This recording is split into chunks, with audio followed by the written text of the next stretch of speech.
Welcome viewers.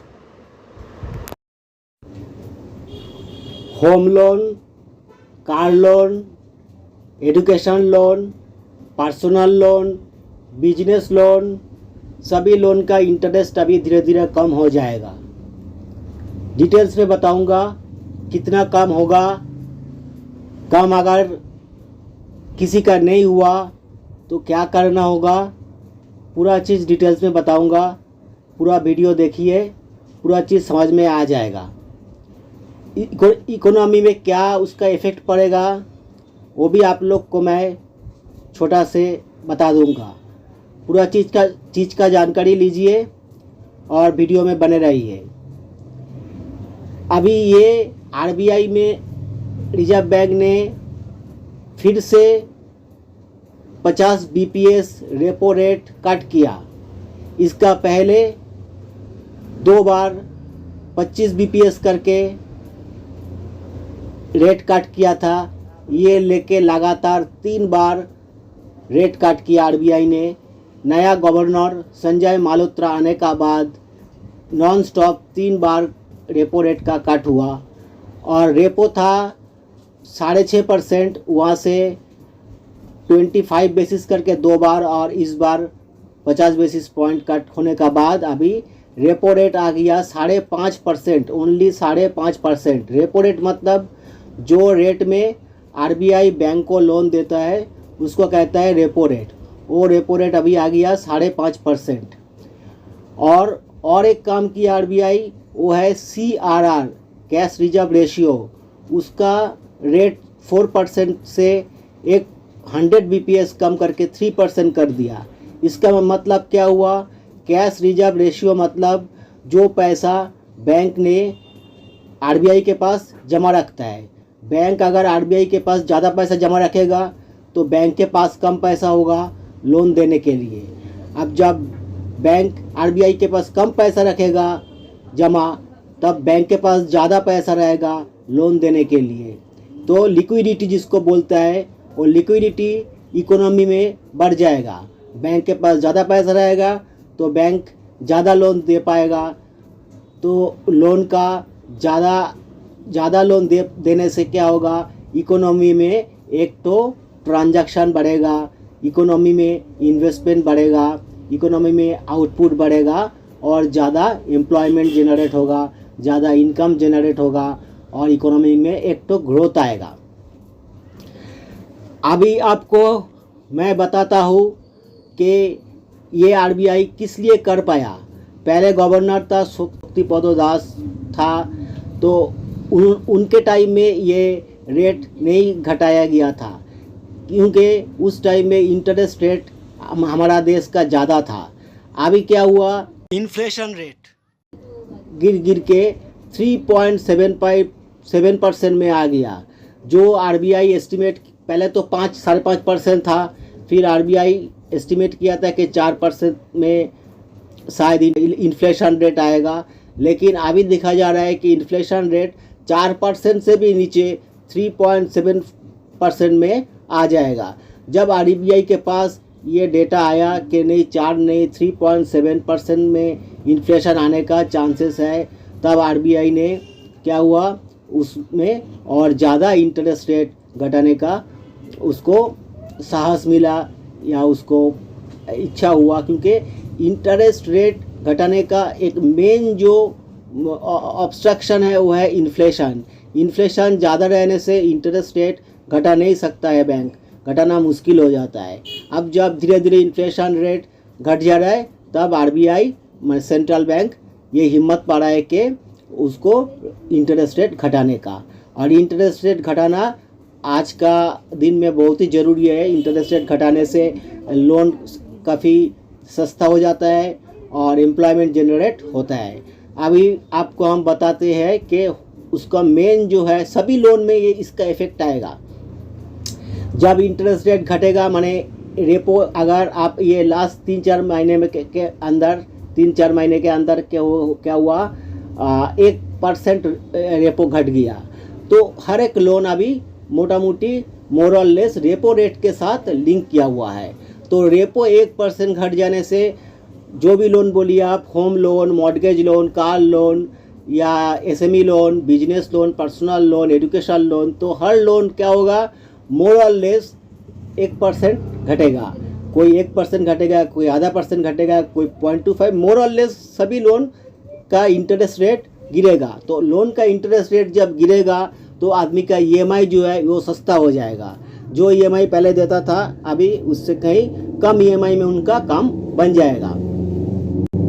तो मैं आज आप लोगों को बताऊंगा कि होम लोन में इसका क्या असर पड़ेगा।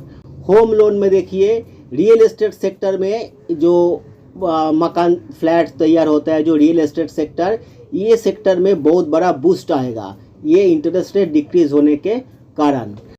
आप 50 लाख का कोई अगर लोन लिया हुआ है 20 साल के लिए, तो ये रेपो घटने का पहले, माने ये संजय मल्होत्रा गवर्नर बनने का पहले तो क्या था, तब का रेट था, होम लोन का रेट था, जब रेपो रेट था 6.5%, अभी रेपो रेट आ गया 5.5%। जब रेपो रेट था 6.5%, तब होम लोन का रेट था मोटा मोटी 8.75%। 8.75% मोर और लेस एवरेज हम रेट पकड़ के चलते हैं। तो 50 लाख का कोई अगर लोन लेके रखा है, होम लोन 20 साल के लिए, होम लोन लॉन्ग टेन्योर का होता है, 15, 20, 25 साल का, तो पकड़ लेता है कि 50 लाख का लोन लिया हुआ है 20 साल के लिए, उनका रेट ऑफ इंटरेस्ट था 8.75 जो एवरेज रेट है। लेकिन आज का डेट में उनका रेट हो जाना चाहिए 7.75। तो 7.75 हो जाने से उनका ईएमआई रिड्यूस हो जाएगा 3100 रुपया पर महीना। 8.75 रेट में 50 लाख का लोन का 20 साल का ईएमआई होने वाला था 44,100 रुपया, 44,100। वही लोन जब 7.75% हो जाएगा तो उसका ईएमआई बनेगा 41,000। तो एकदम डायरेक्टली स्ट्रेट अवे 3,100 का फ़ायदा पर मंथ। तो क्या होगा, आप कस्टमर के पास दो ऑप्शन है, एक तो है ईएमआई, एक तो है कि ईएमआई घटा देगा 3,100 रुपया, उसका ईएमआई बच गया, 3,100 रुपया करके कम ईएमआई देगा, ये एक ऑप्शन है। दूसरा ऑप्शन क्या है कि कस्टमर बोल सकते नहीं, मेरा जो ईएमआई चल रहा है 44,100, तो ऐसा ही हम चलाएंगे। तो उससे क्या होगा, उससे उनका लोन का टेन्योर घट जाएगा। 20 साल का लोन उनका 3 साल घट जाएगा। 20 साल का लोन लिया हुआ था तो वो 17 साल में ही ख़त्म हो जाएगा। सिर्फ 1% रेट गिरने से जो लोन 20 साल में ख़त्म होने वाला था, आप सोचिए वही लोन 17 साल में ख़त्म हो जाएगा। 3 साल मतलब 36 तो ईएमआई देना नहीं पड़ेगा। 3 साल, हर साल में 12 ईएमआई, 3 साल में 36 ईएमआई।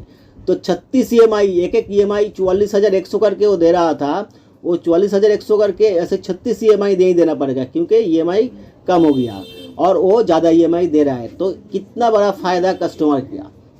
ये रेट रिड्यूस क्यों किया? रेट रिड्यूस किया, एक तो आरबीआई देखा कि क्रेडिट में जो लोन देता है बैंक, जिसको बोलते हैं क्रेडिट, तो वो क्रेडिट ज़्यादा ग्रोथ नहीं हो रहा था, आदमी ज़्यादा लोन नहीं ले रहा था। क्यों नहीं लोन ले रहा था? इतना ज़्यादा ब्याज है, इतना ज़्यादा इंटरेस्ट रेट है, तो उसको तो लोन को तो रीपे भी करना पड़ेगा। जब इंटरेस्ट रेट गिर जाता है, रेट जब रिड्यूस हो जाता है, तब क्या होता है कि लेंडिंग बढ़ जाता है, क्रेडिट बढ़ जाता है, बैंक लोन देता है और आदमी लोन लेता भी है, ये दोनों चीज़ होता है। तब क्रेडिट ग्रोथ बढ़ जाता है। तो क्रेडिट ग्रोथ को इंक्रीज़ करना आरबीआई का एक ऑब्जेक्टिव था, और इसलिए ये क्रेडिट ग्रोथ इंक्रीज़ करेगा तो आपका इकोनॉमी में बूस्ट आएगा, तो बहुत सारा सेक्टर उसमें लोन लेगा और नया नया फैक्ट्री बनाएगा, नया नया बिजनेस चालू करेगा, ये इसमें बूस्ट आएगा। तो ये कारण के लिए एक बैंक इसको, जब देखा इन्फ्लेशन रिड्यूस हो गया, जब देखा इन्फ्लेशन घट गया, अपना कंट्रोल में आ चुका, तब क्या, लेकिन क्रेडिट ग्रोथ उतना बढ़ नहीं रहा है, तब जाके आरबीआई क्रेडिट ग्रोथ को इंक्रीज़ करने के लिए और जो ऑलरेडी लोन ले चुका उनको थोड़ा कंफर्ट देने के लिए ये रेट रिड्यूस किया। आप इसका असर देखेंगे कि न्यू कस्टमर और एग्जिस्टिंग कस्टमर दोनों जो है, दोनों का ऊपर ये इसका इफेक्ट होना चाहिए।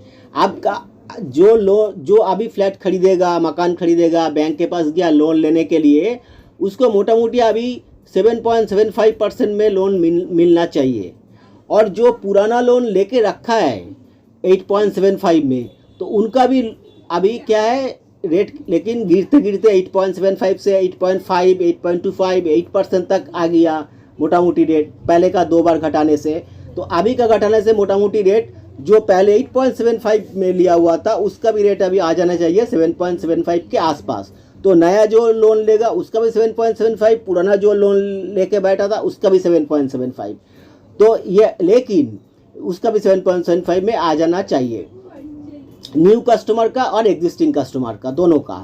क्योंकि अभी का जितना भी लोन है, ख़ास तौर से होम लोन, ये क्या होता है कि EBLR जिसको बोलता है, एक्सटर्नल बेंचमार्क लेंडिंग रेट, इससे लिंक किया हुआ है। एक्सटर्नल बेंचमार्क लेंडिंग रेट मतलब रेपो रेट का एक रेपो रेट टाइप का ही है, तो उससे लिंक किया हुआ है। तो अगर रेपो गिर गया तो EBLR ये भी गिर जाएगा, और जो बैंक जो रेट में बैंक होम लोन देता है वो भी गिर जाएगा।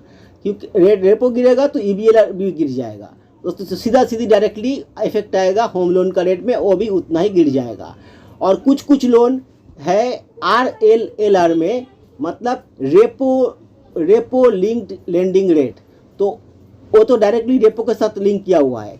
तो रेपो गिरेगा तो RLLR तो गिरेगा ही गिरेगा, और EBLR भी रेपो के साथ इनडायरेक्टली लिंक है, वो भी गिरेगा। तो जो कस्टमर लोग EBLR सिस्टम में लोन लिया हुआ है या RLLR सिस्टम में लोन लिया हुआ है, उनका रेट ऑटोमेटिकली गिरेगा। कोई भी बैंक से आप लिया हुआ है, इस दोनों सिस्टम में उनका लोन का इंटरेस्ट ऑटोमेटिकली गिरेगा। लेकिन अगर पुराना कोई लोन लिया हुआ है, बहुत पहले का लोन जो चल रहा है MCLR सिस्टम में, पहले का लोन चलता था MCLR सिस्टम में, marginal cost of lending rate. तो ये MCLR सिस्टम में जिनका लोन लिया हुआ है उनका इफेक्ट आने में थोड़ा सा टाइम लगता है, क्योंकि MCLR रिवाइज्ड तुरंत नहीं होता है। EBLR और RLLR रेपो का गिरने से तुरंत वो भी गिर जाता है, लेकिन MCLR तुरंत नहीं गिरता है, इसका गिरने में थोड़ा सा टाइम लगता है। तो MCLR के आधार में जो लोग लोन लिया हुआ है पहले से, उनका रेट गिरने में थोड़ा सा टाइम लगेगा। तो उनको क्या करना चाहिए, उनको बैंक में बात करके उनका लोन का जो सिस्टम है वो चेंज कर लेना चाहिए। उनको बैंक में जाकर बोलना चाहिए कि मेरा जो लोन MCLR सिस्टम में लिया हुआ है उसको आप कन्वर्ट करके RLLR सिस्टम में कर दीजिए, जो लेटेस्ट वाला सिस्टम है। तो अब क्या होगा, उनका भी रेट तुरंत गिर जाएगा। कोई बैंक क्या करता है कि इसके लिए कुछ कन्वर्सन फीस लेता है, कि MCLR सिस्टम से RLLR सिस्टम में करने से कोई बैंक 2000, 3000, 5000 ऐसे कोई कन्वर्सन फीस लेता है। तो वो वन टाइम फीस है, दे के आप कन्वर्ट कर ले सकते हैं। तो तब कन्वर्ट अगर कर लीजिएगा तो तुरंत आपका रेट रेपो के साथ ये भी गिर जाएगा। अच्छा, आप जो बात है, कोई हाउसिंग फाइनेंस कंपनी जो बैंक नहीं है, NBFC हाउसिंग फाइनेंस कंपनी, वो लोग लोन देता है क्या, जो लोग बैंक नहीं है वो लोग लोन देता है PLR सिस्टम में, प्राइम लेंडिंग रेट सिस्टम में लोन देता है। तो उनका भी क्या होता है कि ये रेपो गिरने का साथ साथ उनका PLR गिरता नहीं है, उनका PLR गिरने में टाइम लगता है। तो उनको भी कस्टमर जो NBFC या हाउसिंग फाइनेंस कंपनी से लोन लिया हुआ है, उनको भी जाके बात करना चाहिए कि मेरा PLR सिस्टम में है। उनका एक ही सिस्टम है PLR सिस्टम, उनका EBLR RLLR MCLR सिस्टम नहीं है। लेकिन कस्टमर को जाके बात करना चाहिए कि मेरा जो आपका PLR सिस्टम में लोन है, लेकिन आपका PLR तो गिर नहीं रहा है, RBI का गिर गया, रेपो रेट इतना RBI गिराया, तो आपका तो कट नहीं हो रहा है, तो मुझे तो बेनिफिट नहीं मिल रहा है, रेट कट का बेनिफिट नहीं मिल रहा है। अगर वहाँ पे कोई कन्वर्सन फीस लेके आपका रेट कट कर दिया या तो ठीक है, नहीं तो आपको सोचना चाहिए कि आपका लोन को दूसरा बैंक में कन्वर्ट कराने के लिए, मतलब ट्रांसफ़र कराने के लिए, जिसको बोलता है BT बैलेंस ट्रांसफ़र, और बोलता है लोन ट्रांसफ़र बा बैलेंस ट्रांसफ़र। जिसको बोलता है।